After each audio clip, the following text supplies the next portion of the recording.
Azelma Sigaud, gilet jaune et auteur. Comment est-ce que vous analysez ce week-end entre l'acte 35 d'hier, où il n'y a pas eu de chiffre officiel de communiqué, et cet acte 35 bis avec des gilets jaunes présents sur les Champs-Élysées, exfiltrés par les forces de l'ordre? Mais moi, je trouve que c'est bien. Les Gilets jaunes se motivent dans toute la France pour venir à Paris manifester leur colère et dans toutes les régions. Donc, malgré l'été, on voit que la colère est toujours là. Hein. Ça n'efface rien aux revendications des Gilets jaunes qui continuent à se mobiliser. Et, malheureusement, les policiers sont toujours violents.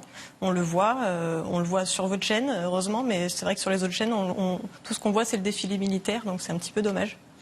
Qu'est-ce qui est prévu aujourd'hui pour les Gilets jaunes? Il y aurait une manifestation sauvage du côté du 18e arrondissement. Est-ce que ensuite les manifestants vont essayer de rejoindre les Champs-Élysées?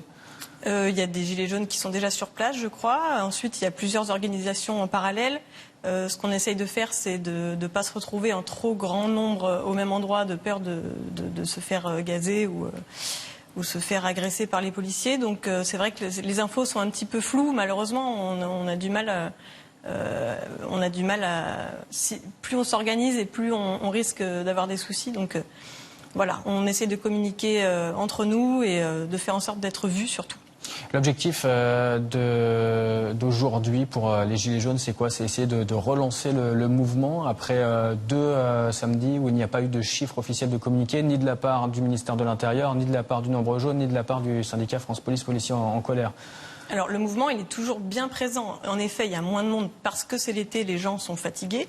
Moi, je suis sûre que ce mouvement va perdurer et va grandir à la rentrée. Maintenant, nous, ce qu'on veut faire aujourd'hui, c'est le 14 juillet. C'est quand même un symbole fort. C'est le début de la Révolution française. C'est le peuple qui devrait défiler. C'est pas l'armée. Donc pour nous, c'était très très important d'être là à cette date. Quand vous dites il va y avoir des choses à la rentrée, il va y avoir quoi? Énormément d'actions, on s'organise beaucoup, même au niveau national, on fait de grandes assemblées. Contrairement à ce qu'on peut penser, on est assez organisé, on se concerte énormément. Il y a beaucoup de choses qui sont prévues, notamment des systèmes parallèles petit à petit.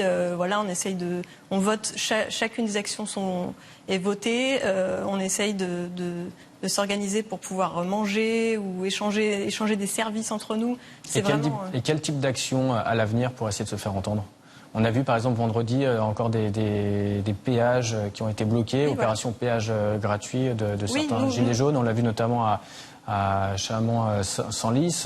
Aujourd'hui, c'est le défi du 14 juillet. Qu'est-ce que vous avez prévu à la rentrée? Mais nous, ce qu'on veut montrer, c'est que derrière le gilet jaune, il y a l'humain. D'ailleurs, c'est pour ça que j'ai enlevé mon gilet jaune aujourd'hui. C'est pour montrer que les gilets jaunes, c'est tout le monde. On est tous gilets jaunes, qu'on soit écolo, militants, urgentistes. Je vois que tout le monde est en grève en ce moment. C'est ça, les gilets jaunes. Et ce qu'on veut faire à la rentrée, c'est justement rassembler les troupes, qu'on soit de tous bords, et qu'on montre notre mécontentement et qu'on fasse avancer les choses. Ça pourra peut-être prendre du temps. Mais on sera là et on fera peut-être pas forcément des manifestations comme ça a été le cas jusqu'à présent, peut-être d'autres formes d'action, je ne peux pas vous dire, mais en tout cas on fera parler de nous, ça c'est sûr, et on compte bien faire changer. Et les 17 milliards d'euros mis sur la table par le gouvernement récemment, ça ne vous satisfait pas? Non, ça ne nous satisfait pas parce que quand on voit de l'autre côté ce qui se passe, les politiciens qui n'hésitent pas à dépenser nos sous, les impôts pour refaire leur dressing ou faire des repas fastueux, je pense que ces 17 000 euros, c'est une petite miette. Et nous, ce qu'on veut, c'est vraiment à long terme avoir vraiment des salaires, travailler pour vivre correctement et ne plus galérer, quoi, parce que là, c'est lamentable. C'est le mot de la fin. Merci Azelma Sigaud d'avoir répondu à nos questions sur RT France.